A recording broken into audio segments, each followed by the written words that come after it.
Thanks for joining another episode here of the Catch Up on Cris Cyborg's YouTube channel. I am James Lynch. She is Cris Cyborg. Cris, how are you this afternoon?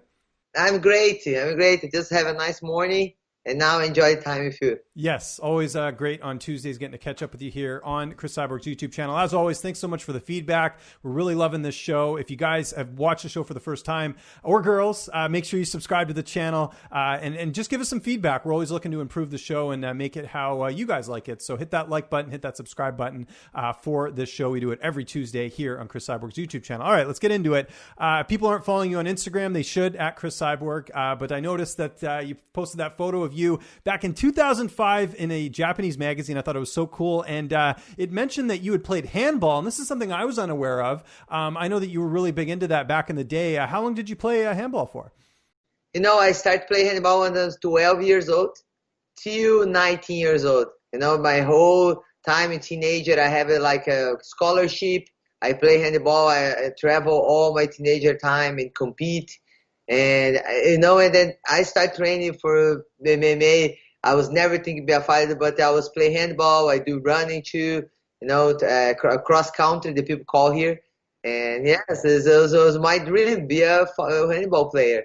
That's so cool. Like, I never knew that. I mean, we've been doing interviews for a while. We've done the show for a while. I never knew that that's sort of what led to it. Now, there must be some advantages to doing handball that would help you in MMA, right? With like hand-eye coordination. Like, what do you feel like has helped you from your handball days into MMA now?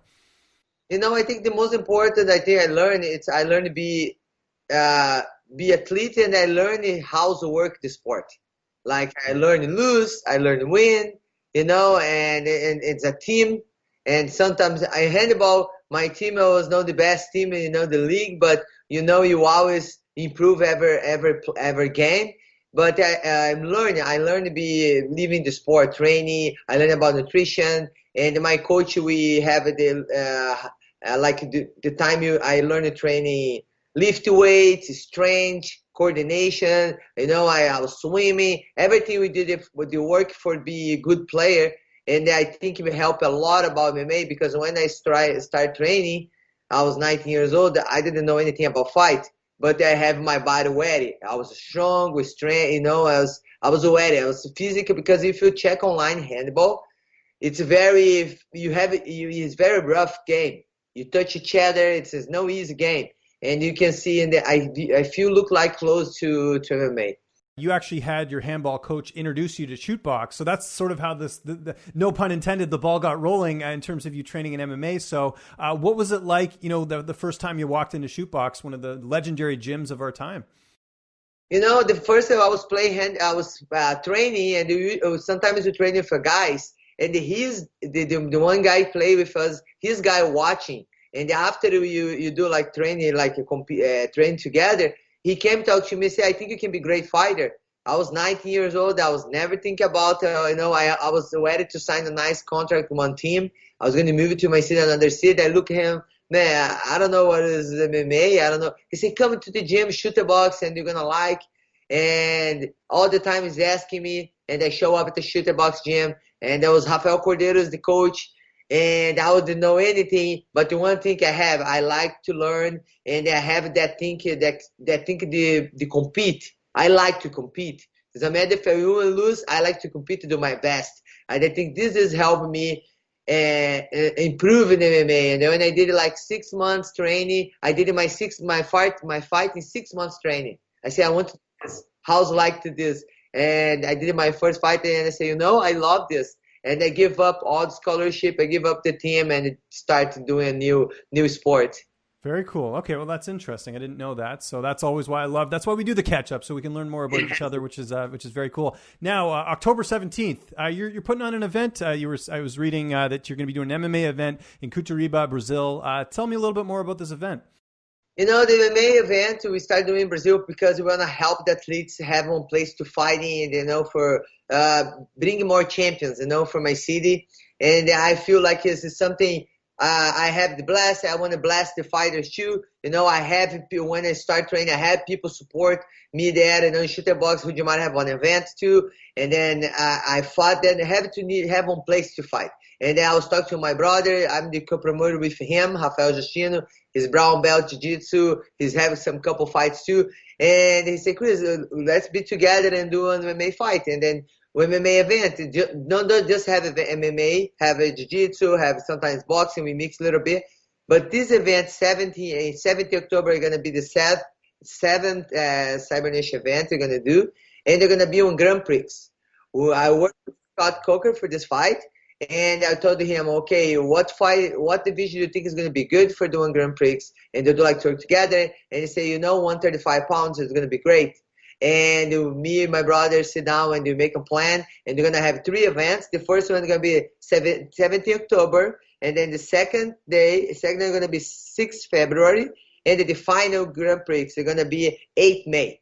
And they're going to be 8 athletes. And the champion, the tournament, is going to have a signed contract with Bellator. Oh, I didn't know that. Okay, very cool. That's so cool that Scott's willing to work with you on things like that, and being able to give back. So kudos to Scott for helping you put that together as well in terms of the contract. I mean, one thing you just piqued my interest. You mentioned you have a brother. Is he older or younger than you? I don't know anything about this.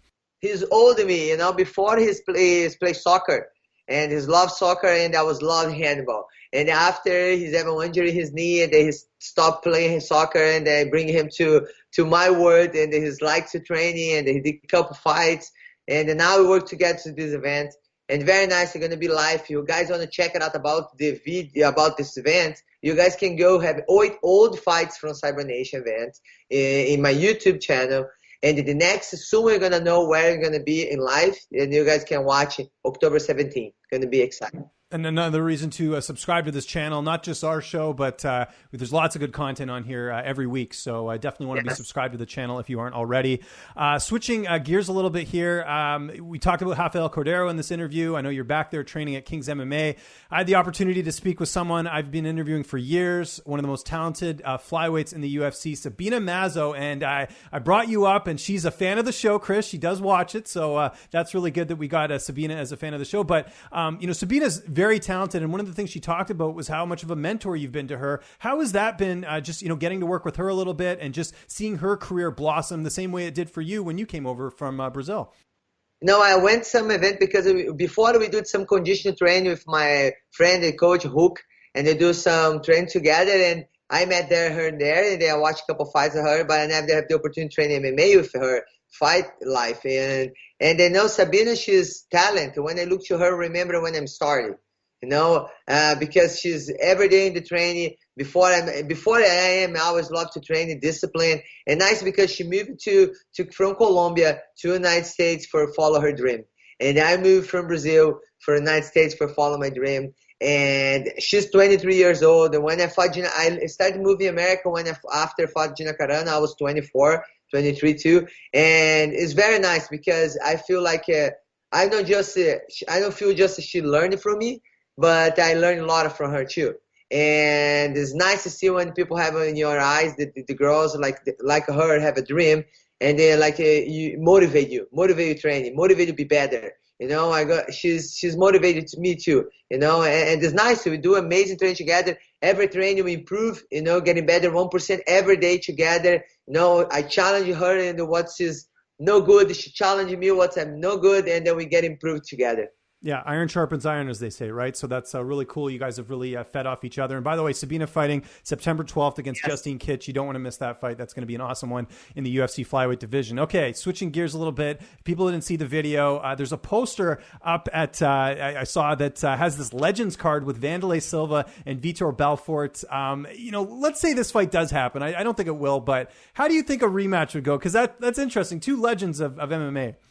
Wanderlia I hear about because, when I started training Chute Boxe, the first person I watching train is Shogun, it's Ninja, Wanderlia. I look at them every day, then work really hard, it's a big example for me. And I always hear about this rematch. I always read about this rematch. It's finally the deal done. They're going to make the fight. It's going to be amazing. Amazing fight, it's going to be a legend event, legend fight. And of course, we're going to be with Wanderlia. Wanderlia for me is a big example. He Chute Boxe and from my city. And it's going to be a great fight. And he's excited for this fight. I hope then Rio sign this deal and make this fight. I think a lot of fans would like to watch. And both big name, Vitor Belfort and Wanderlia. Yeah, certainly very interesting as far as that fight going on. Speaking of fight announcements, we got another featherweight fight in Bellator to talk about. Cat Zingano finally going to make her debut against Gabriella Holloway. What are your thoughts on this matchup? Because I know you're always paying attention to the women's featherweight division in Bellator. There's something cool. If you think about Cat Zingano before she fought 135, and then I was cutting weight. Sometimes I watch her when I was cutting my weight too. And then now she's have the opportunity to go 145. She fought Megan Anderson 145. And you watch that fight, you cannot see too much because they have the kick, when the kick in the head, I think Megan Anderson put the toes in her eyes. And we cannot see too much about the Cat Zingano, but I believe now she's have the next opportunity, make 145, feel great. It's going to be her first fight in Bellator, I believe. First fight in Bellator with Gabriella. I think it's a good match for her because Gabriella, she's a wrestler too.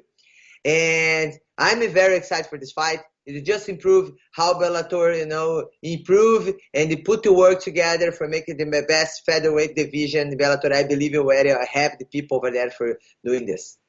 And there's a survey posted. I saw this with Bellator. They've asked the fans who they want to see you fight next. The options are Cat Zingano, who just mentioned, even though she has a fight booked. We've got Arlene Blencowe, Leslie Smith, and Julia Budd.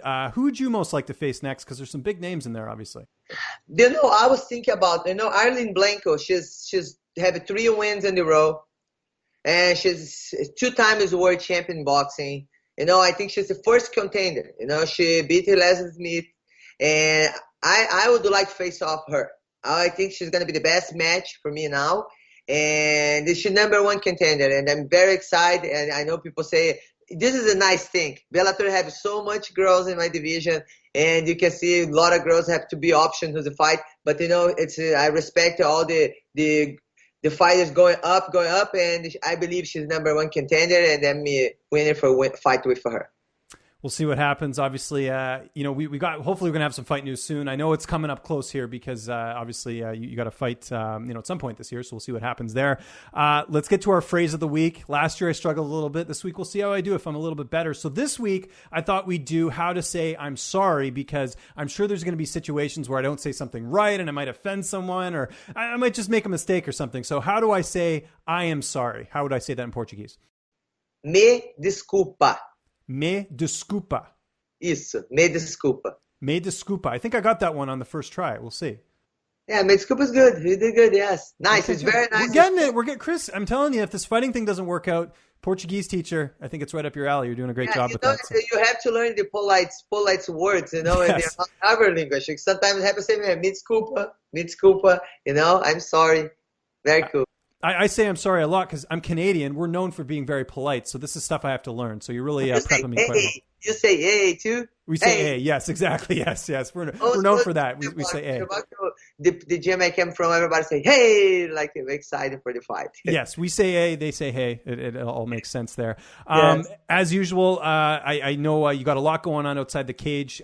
This massager you're using for recovery, I know that's important. You guys, working out all the time, you're getting punched in the face. Recovery is a big part of what you guys do, and I know massages are super important. I saw you use the Pso-Rite massager. Tell me about this. It looks pretty badass. I even kind of want to get one because I work out a little bit here and there.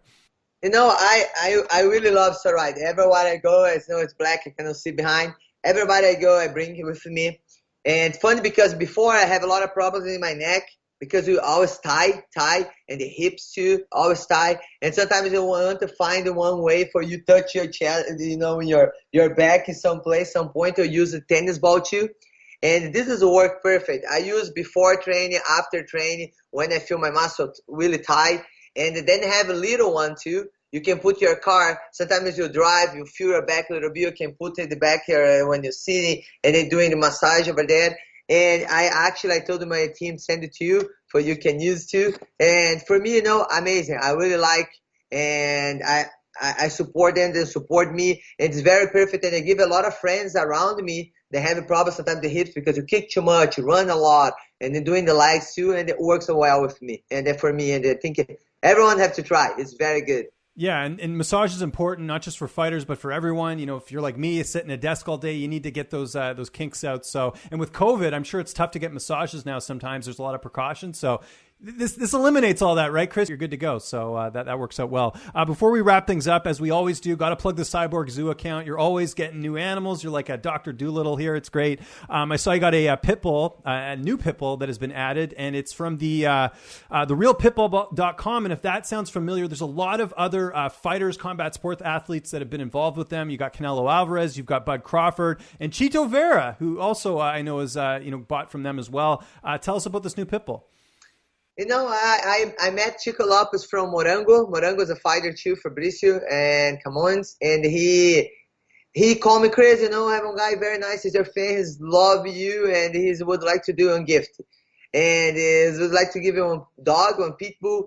And, I hear about this, give it to a lot of fighters, Canelo, Crawford, Antonio Barrera, and then Chito too. And I say, it's going to be nice. I never have a girl. I always have a male. I never have a female. And this time I got one female, and they don't have a name yet. But his first is nice because he's the best top one, the breed, the Pitbull. And he's like the dog he gave to Canelo is the same father than my dog. And it's not the same time, but the same father. But the Canelo dog is worth like $150,000. And then, the dog very good quality, and the guy is very nice and teach me a lot, knows about dog, everything, and I'm very thankful. And me and my family think about the name. The Cyborg. It's got to be a fighter, right? Yeah. No, it has to be a fighter. And then all the names in my, have a Layla Lee, Sugar Ray Rapper, have a Manny Porcal, Feather Milenenko. I have a Nestor Hoots before, and now he's passed away, my French Bulldog. And now I was thinking about my daughter saying, I'd like to put the Holly. And we're thinking about, and then I say, okay, I have to make sure I'm going to text Holly, say if she's cool, put the name of the dog. My daughter, she's fan of Holly. I respect Holly a lot too. For me, it's going to be great too. She's a great fighter. She's big name, and she's very sweet, fighter. She's very example for a lot of girls. And let's see. I'm going to text her and see if it's going to be cool. And if it be cool, okay, I'm going to put it Holly. Chris, another great episode this week. Always great catching up with you. As always, to our audience, make sure you subscribe to the channel. Leave us a like. Leave us some feedback. Always looking to give you guys the best show every week, like we've been doing. It's been a lot of fun here. Chris, anything you want to say before we get out of here? Anyone you want to thank? Anything you want to plug? The floor is yours. I want to thank you for all support of all the people watching us. I think all the message, share for a friend, it's nice. And I'm really excited doing this every week. And it's a challenge for me. But I'm happy. I think people can know a little bit more about my personality too. And I practice my English a lot. You guys help me too. Thank you, James, for being nice, amazing for me. And guys, follow us, follow my Instagram, share, and send your questions. What do you want I talk more with you, James? You guys can be a helper too. And thank you, James. I'm happy to be here. Yes, and just quickly before we go, because you did mention it there, if you guys have any topics you want to cover each week, hit us up on Twitter, hit us up on the YouTube channel, leave us a comment or a like or something like that, and we'll definitely add that into the show. We want to make this as interactive as possible, and this is a viewer-driven show as well. So if you guys have some stuff you want to talk about, let us know. We'll gladly talk about it. And more importantly, thank you all for watching this week. We'll be back here next week on Tuesday recording this show, and thanks so much for watching. Really appreciate it.